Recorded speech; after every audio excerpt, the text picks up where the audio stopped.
इस बार का जो रिजल्ट आया इतना अच्छा आया है कि इस बार के रिजल्ट में न जाने कितने सारे ऐसे स्टूडेंट हैं जिन्होंने 6 मंथ में इसे खत्म किया है। तो मैंने काफ़ी सारे बच्चों के, और ए लेवल में भी काफ़ी सारे बच्चे क्वालिफाई हुए हैं। तो ए लेवल का भी मैंने काफ़ी सारे स्क्रीनशॉट शेयर किए थे।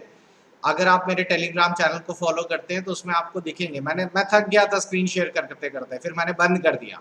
तो इसमें ऐसे कितने सारे स्टूडेंट्स होंगे जिनका एक ही बार में सारा क्वालिफाई हो गया, और यही सबसे ज़्यादा बेनिफिट उठाते हैं। नहीं तो मैंने देखा है कि काफ़ी सारे स्टूडेंट 1.5 साल लग जाता है उनको ओ लेवल क्वालिफाई करने में। लेकिन ना जाने कितने सारे ऐसे स्टूडेंट्स थे जिन लोगों ने एक साथ फॉर्म भरा और बिल्कुल सही किया, क्योंकि हम लोग पहले से बोल रहे थे कि कोविड में एग्ज़ाम पोस्टपोन्ड होंगे, और उसी का बेनिफिट उठाया और एक साथ सबका रिजल्ट क्वालिफाई हुआ। तो चलिए बढ़िया है। तो इनका एक बेनिफिट ये मिलता है कि जिन लोगों का एग्ज़ाम्स पोस्टपोन्ड हुए थे उन लोगों ने अच्छे से पास कर लिया इसे, और प्रोजेक्ट भी जमा हो गया है ऑलमोस्ट, जिसके पेंडिंग है वो जमा हो जाएंगे, और जून तक मोर ओवर सभी के सर्टिफिकेट्स भी आ जाएंगे। तो ये एक अच्छा रहा। इस बार भी मैं आप सभी को सजेस्ट करूंगा कि जिन लोगों ने अभी तक एग्ज़ाम के पेपर नहीं लॉक किए हैं या लॉक कर दिए हैं, दोबारा आगे एक्सटेंड करना चाहते हैं, देखिए मिठाई विठाई भी भेजी है इसमें। तो अगर करना चाहता है तो ज़रूर कर ले पेपर, और सारे लॉक करिए, क्योंकि जुलाई में एग्ज़ाम होने की प्रॉबिलिटी सबसे ज़्यादा कम है। तो इसीलिए जुलाई में एग्ज़ाम्स नहीं होंगे, तो उस केस से आप लोगों के एग्ज़ाम पोस्टपोन्ड होंगे। तो आपके पास एक ठीक ठाक टाइम बचेगा अपना बचे हुए पेपर्स को क्वालिफाई करने के लिए। तो बजाय आप दो दो पेपर्स दें, आप सारे पेपर्स इकट्ठे दीजिए, तो आपको ये बेनिफिट मिलेगा। सर जुलाई में तो लास्ट डे मैं नमस्ते क्लास सर। नहीं ले पाया था। नमस्ते। मैंने आप लोगों को कुछ क्वेश्चंस दिए थे बच्चों, जैसे ये हैं आपके क्वेश्चंस। आपके अनाउंसमेंट सेक्शन पे चले जाते हैं। जो भी पाइथन के स्टूडेंट्स हैं वो क्लास की सारी इंफॉर्मेशन अपने बैच में जाएं, और बैच में अपने ऐप के अंदर अनाउंसमेंट चेक किया करिए, वहां आपको मिलेगा। आज का लिंक भी वहीं पे है। तो आप लोगों को ये मैंने कुछ क्वेश्चन दिए थे जिसे आप लोगों को सॉल्व करने को बोला था। तो चलिए देखते हैं हम लोग कैसे। आज के टॉपिक में हम लोग नया टॉपिक नहीं पढ़ेंगे, हमने लास्ट टाइम लिस्ट को फिनिश किया था। तो आज के टॉपिक में हम लोग पिछले फीडबैक पे आते हैं, पिछले क्वेश्चंस पे जाते हैं, और एक एक करके हम लोग कुछ क्वेश्चन सॉल्व करते हैं जो कि आप लोगों के लूपिंग और कंडीशनल स्टेटमेंट और इनसे जुड़ा हुआ था। तो पहला क्वेश्चन मैं आप लोगों को दे रहा हूं, आप लोग जल्दी जल्दी सॉल्व करिए, और उसके बाद फिर जो होमवर्क दिया था वो भी हम लोग करेंगे। तो पहला क्वेश्चन आपके सामने है। आपको एक प्रोग्राम बनाना है पता करने के लिए कि ये प्रोग्राम में कोई नंबर जो इनपुट करेंगे वो नंबर इवन है या ऑड है, या नंबर पॉजिटिव है या नेगेटिव है। तो एक छोटा सा प्रोग्राम आप लोगों को दिया जा रहा है, आप लोग इस प्रोग्राम को सॉल्व करिए। प्रोग्राम क्या है देखिए ध्यान से, ये है प्रोग्राम।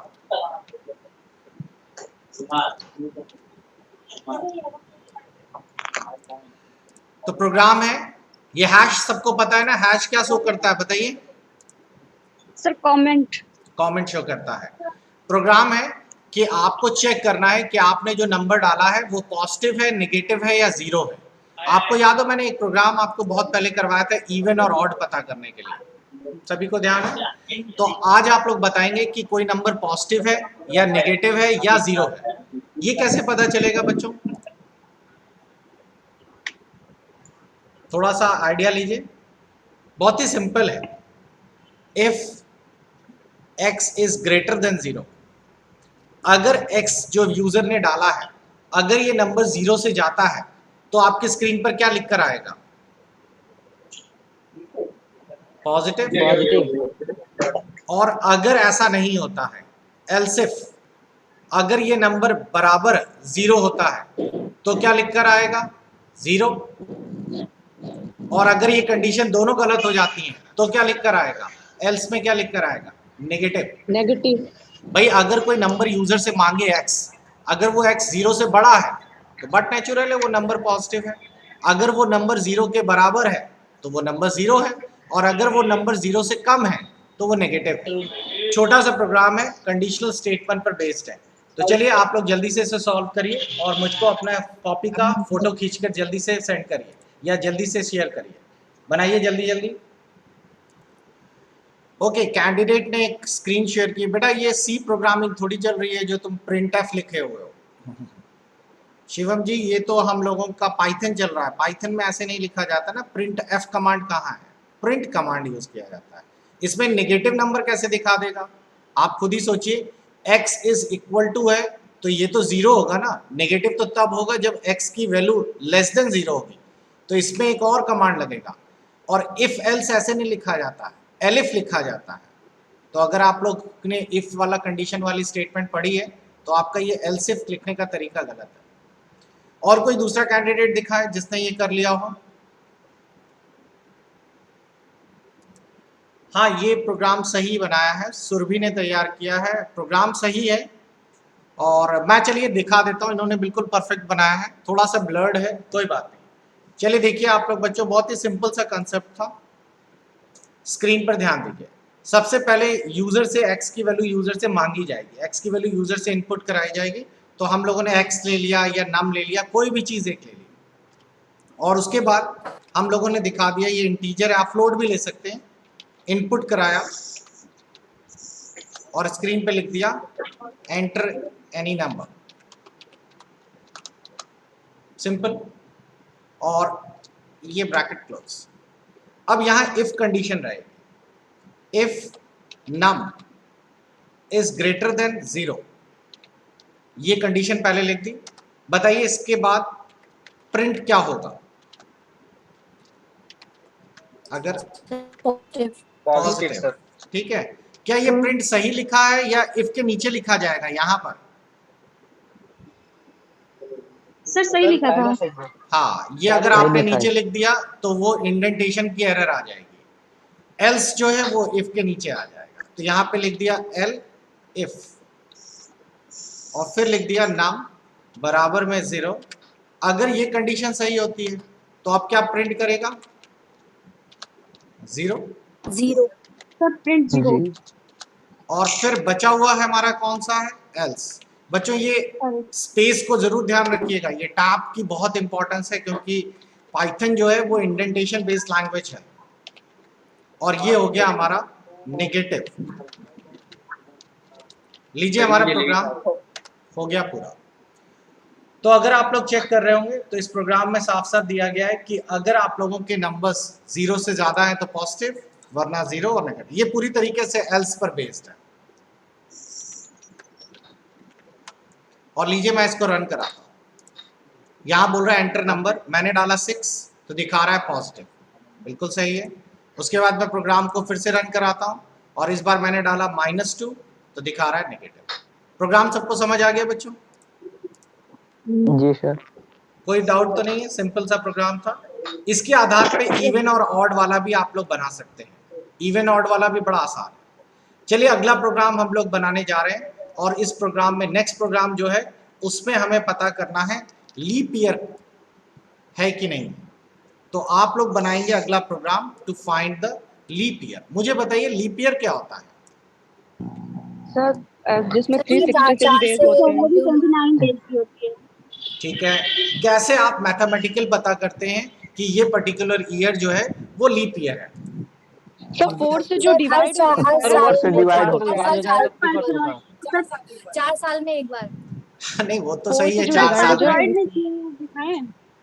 अच्छा चलिए मैं आपको एक सही चीज बता देता हूँ कि अगर कोई भी ईयर जो है वो आप लोगों का 4 साल में डिवाइड हो जाता है, ठीक है, कोई भी ईयर है, जैसे मान लीजिए कि एक एक्स है, तो एक्स अगर 4 साल में डिवाइड हो 4 से डिवाइड हो जाता है, 4 से डिवाइड होने का मतलब ये साइन पता है ना सभी को? ये साइन क्या शो करता है? Mod, modulus. तो अगर ये मॉड 4 से पूरा पूरा कट जाता है और इसकी वैल्यू 0 आती है तो वो लीप ईयर है, ठीक है। लेकिन ऐसे ही अकेले नहीं होता, फिर हमें एक और चेक करना पड़ता है कि अगर वो 4 से तो डिवाइड हो रहा है प्लस 100 से भी पूरा पूरा डिवाइड होना चाहिए, और साथ ही साथ 400 से भी डिवाइड होना चाहिए। अगर ये तीनों कंडीशनें सेटिस्फाई हो रही हैं तभी वो लीप ईयर है, और अन्यथा वो नहीं है। आया समझ में? तो ये कंडीशंस आपको लगानी होती, तो इसमें एक साथ 3 इफ लग जाए। तो बना पाएंगे आप लोग या बता दें?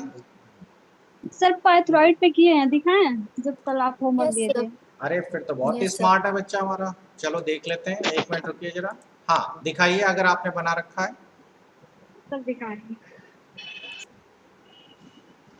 पाइथन ऐप भी बढ़िया है, आप लोगों के घर में जिनके पास कंप्यूटर्स नहीं हैं तो वो लोग इसका अच्छा इस्तेमाल कर सकते हैं।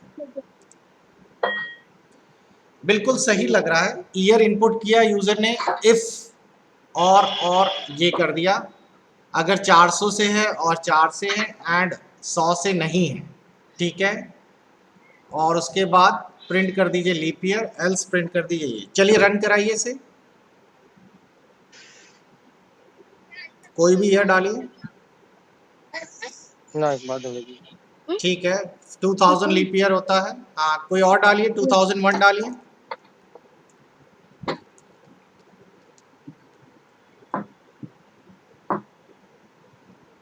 ठीक है, परफेक्ट है। तो बच्चों आप लोगों ने देखा, इन्होंने प्रोग्राम्स को लॉजिकल ऑपरेटर लगा के कितना सिंपल कर दिया। एक बार और दिखा दीजिए बेटा मोनिका। इन्होंने और एंड ऑपरेटर्स को लगाकर कितना सिंपल कर दिया प्रोग्राम। तो आप लोगों के लिए इजी हो जाएगा। तो आप लोग इफ एंड और इसका इस्तेमाल कर सकते हैं। मेरे को बताइए, और एंड दोनों ऑपरेटर्स में डिफरेंस क्या होता है? सर एंड में दोनों कंडीशंस सही होनी चाहिए, बट और में अगर भी होगी तो चल जाएगा। हाँ, और में कोई भी एक सही होगी तो चल जाएगा, बिल्कुल सही है। इसी को ध्यान पे रखकर हम लोग एक छोटा सा प्रोग्राम और बना रहे हैं, और ये प्रोग्राम जो है वो लार्जेस्ट नंबर बताएगा 3 दिए गए नंबर्स में से। ये भी एक इजी सा प्रोग्राम है। तो चलिए आप लोग बताइए, 3 नंबर हैं एक्स वाई जेड, और ये भी आप लोग बड़े आराम से निकाल सकते हैं, सॉल्व कर सकते हैं। एक्स वाई जेड का मतलब है आपको यूजर से इस बार 3 नंबर लेने, मान लीजिए ए बी और सी। अब इनमें सबसे बड़ा कैसा है, तो आप लोग ये चेक करेंगे, अगर ए बी से बड़ा है एंड ए सी से भी बड़ा है तो ए सबसे बड़ा है। आप इस तरीके का ऑपरेटर्स यूज करके इसे पूरा कर सकते हैं। तो जल्दी से सॉल्व करिए और मुझे दिखाइए। A B C 3 number user से लीजिए। 3 नंबरों में जो लार्जेस्ट नंबर है वो आपके स्क्रीन पर प्रिंट हो जाए, लार्जेस्ट नंबर जो भी है।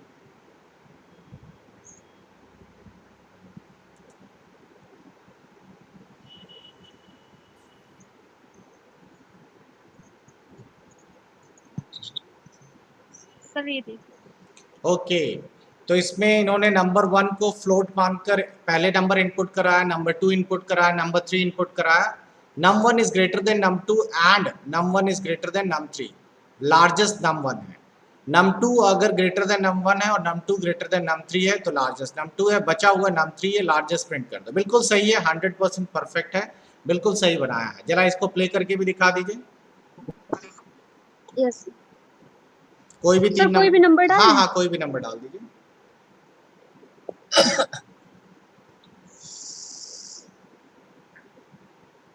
सर 56 बिल्कुल सही है। इस बार नंबर डालिए 20 20 40।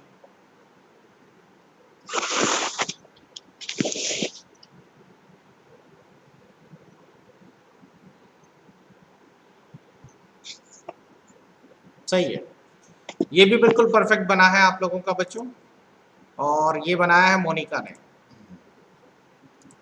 अगला क्वेश्चन देखते हैं। अच्छा, स्वैप वाला तो मैंने पहले ही करवा दिया था ना, आपको याद है swapping? Yes sir. Yes sir. Okay, एक क्वेश्चन और दिया था, मेरे को ध्यान नहीं आ रहा, एमस्ट्रॉन्ग नंबर का शायद दिया था। यस सर, ये तो इसमें नहीं किया।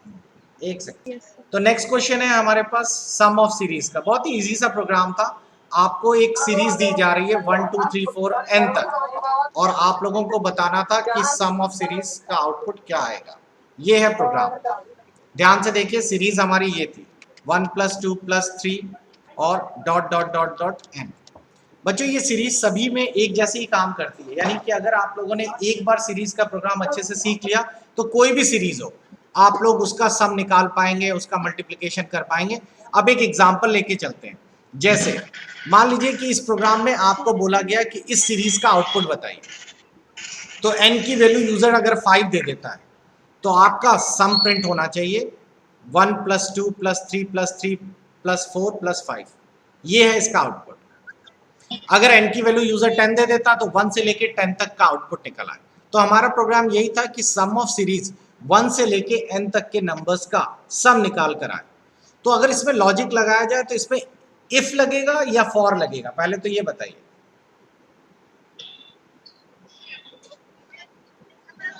इस प्रोग्राम में फॉर का यूज होगा, क्योंकि कंडीशन की जरूरत नहीं है, हमें नंबर्स एक के बाद एक के बाद एक के बाद ऐड करने हैं, तो हमें लगातार नंबर आगे बढ़ाने होंगे, तो हमें लूपिंग की जरूरत पड़ेगी। तो इस प्रोग्राम में हमें फॉर की जरूरत पड़ने वाली है। क्लियर? अब एक एक करके, ये किसी ने किया है अभी तक? Yes sir.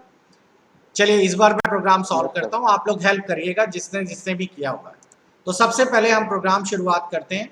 सबसे पहले तो हम यूजर से n की वैल्यू यूजर से मांगते हैं। तो n की वैल्यू यूजर से मांगने के लिए हमें सबसे पहले n की वैल्यू इनपुट करानी पड़ेगी। इनपुट करा लेते हैं इंटीजर के फॉर्म में। Enter any number. यूजर यहाँ पे कोई नंबर डालने वाला है।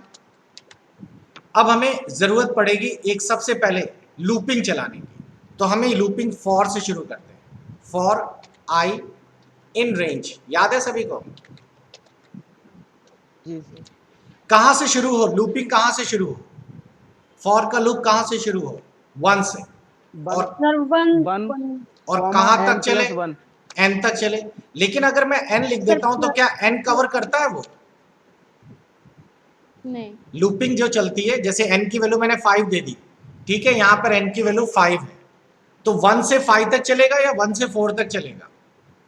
1 से 4 तक चलेगा। 4 तक चलेगा। तो इसके लिए हमें गड़बड़ हो जाएगा, आखिरी नंबर छोड़ देगा। तो यहाँ पर हम लोग क्या करते हैं, जानबूझकर n+1 करते हैं, तो अब n से 5 तक हो जाएगा। यस। उसके बाद s इक्वल टू, s की जगह हम सम ले लेते हैं, sum equal to sum plus I. और इस चीज को आपको ऊपर एक्सप्लेन करना पड़ेगा कि सम की इनिशियल वैल्यू 0 है, और जब ये पूरा हो जाए तब आखिरी में हमारा सम प्रिंट हो जाए। सर ये इनिशियल क्यों करना पड़ता अब है? देखिए मैं पूरा बता रहा हूं, तभी मैंने ये प्रोग्राम बनाया। अब देखिए ध्यान से, अब सबसे पहले मैं इस प्रोग्राम को रन करा के दिखाता हूं। रन किया प्रोग्राम, आपसे बोल रहा है एंटर एनी नंबर, मैं नंबर डाल रहा हूं 5। तो जरा देखिए सम की वैल्यू 15 आ रही है, क्या सही है? कैसे पता करें? 1 + 2 + 3 + 4 + 5 करके देखिए, क्या ये 15 आता है? 3 3 6 6 4 10 और 5 15, सही है। यस सर सही है। अब ये प्रोग्राम काम कैसे किया? अब सबसे पहली चीज, अगर मैं इस प्रोग्राम में प्रिंट जो है यहां की जगह यहां लिख देता, तो कोई बता सकता है कि क्या अंतर आता?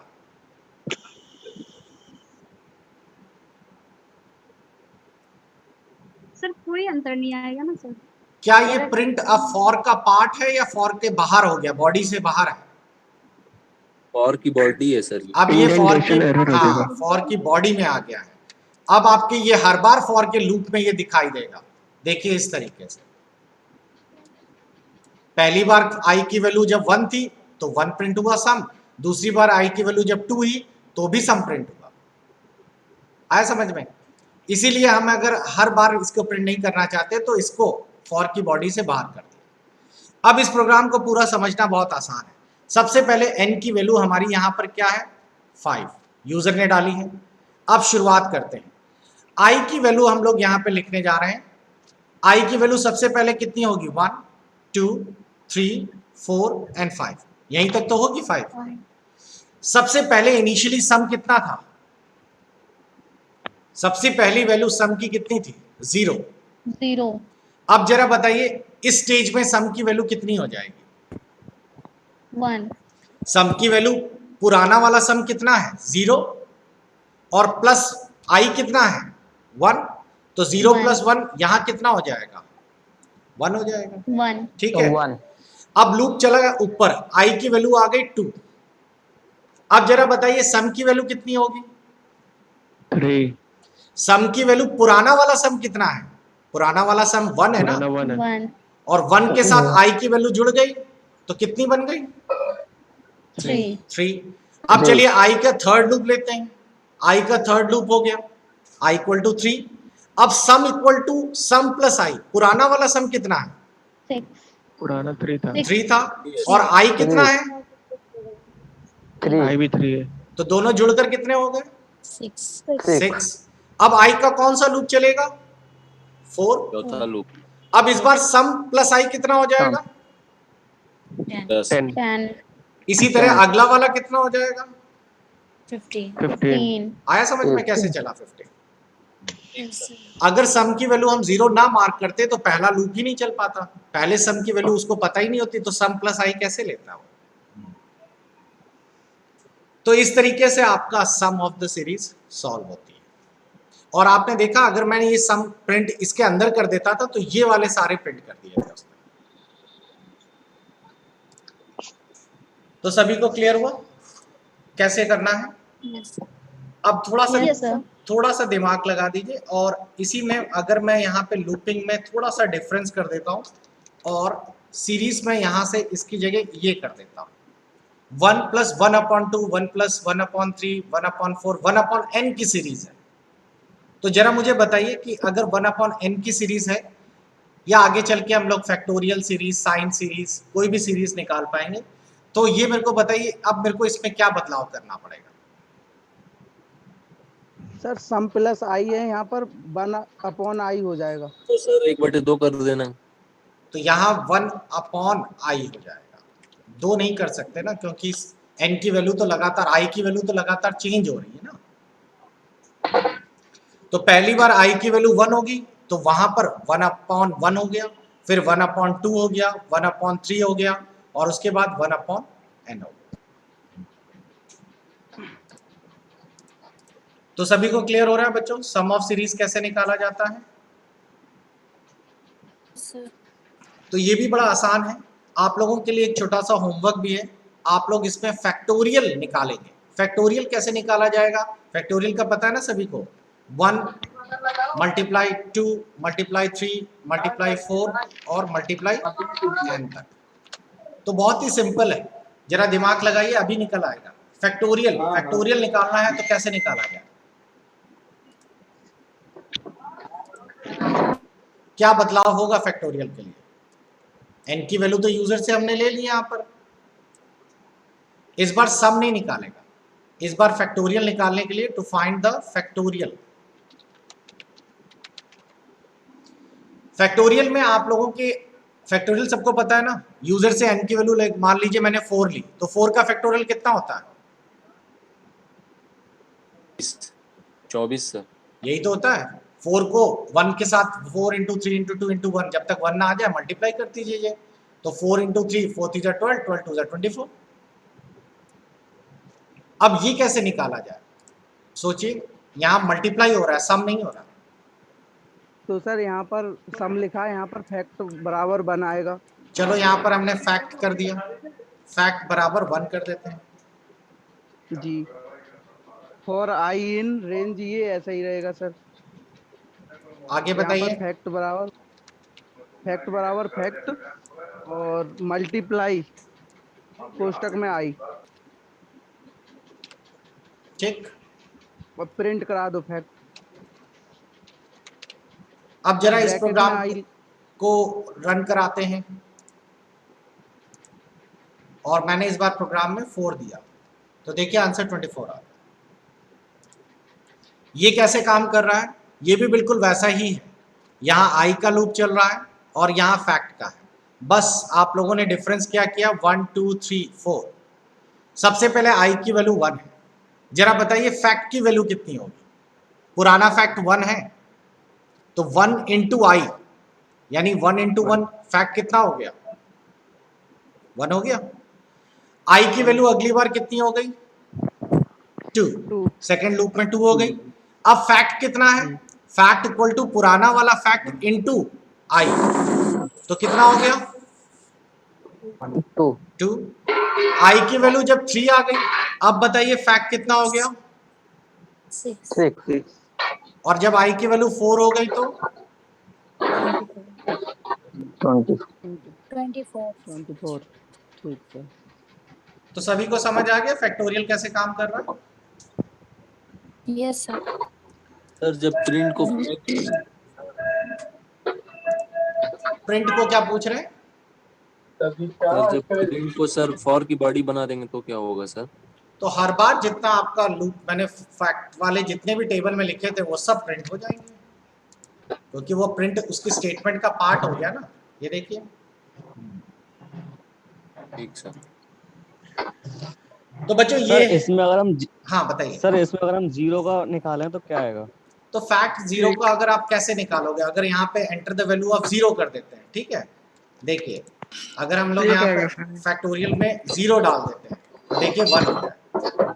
लेकिन ये फैक्टोरियल i की वैल्यू 1 अगर i की वैल्यू अगर यहाँ पे गौर करें तो n की वैल्यू हमारी यहाँ पे 0 हो गई है, तो यहाँ पे नेगेटिव चला गया ना, ये 0 से थोड़ी प्रिंट 1 से प्रिंट करेगा आगे, तो नेगेटिव इंडेक्सिंग होने के कारण i वाला एक वैल्यू प्रिंट हो जाएगा। तो हमेशा लूप जो होगा 1 से आगे की तरफ बढ़ना चाहिए, उल्टा हो गया तो लूप काम नहीं करेगा। 1 से लेके -1 करना है, तो याद है फॉर में मेरे को आपको बताया था कि आपको आगे कॉमा करके माइनस लिखना पड़ता है। पेन का तोड़ मचाए रखे हो भैया। बचे हुए जो होमवर्क है हम लोग नेक्स्ट क्लास में फिनिश करेंगे, जिसमें कि हमारे पास एक फिबोनाची सीरीज है वो पूरा करनी है, और साथ ही साथ एमस्ट्रॉन्ग नंबर है वो भी हम लोग फिनिश करेंगे। फिर लिस्ट का भी एक प्रोग्राम मैंने आपको दिया था, लिस्ट वाला प्रोग्राम भी हमारा पेंडिंग है, तो नेक्स्ट क्लास में हम लोग वो भी पूरा करेंगे। तो छोटे छोटे क्वेश्चंस हैं, आप लोगों को अगर ये क्वेश्चंस पूरे लिखने हैं, प्रॉपरली करने हैं, तो आपके नोट्स में ये सारे अवेलेबल हैं। तो आप लोग प्रैक्टिस एक नोट्स में चेक करिएगा, पाइथन क्वेश्चन नाम की एक PDF मिल जाएगी और उससे आपको ये आसानी होगी। अच्छा, आप में से कोई बच्चा प्राइम नंबर जानता है? What is prime number? Sir जो एक से कटे और सर खुद से कटे। बिल्कुल सही है। तो ये है आपका होमवर्क। तो मिलते हैं नेक्स्ट क्लास में बच्चों। Good bye, take care.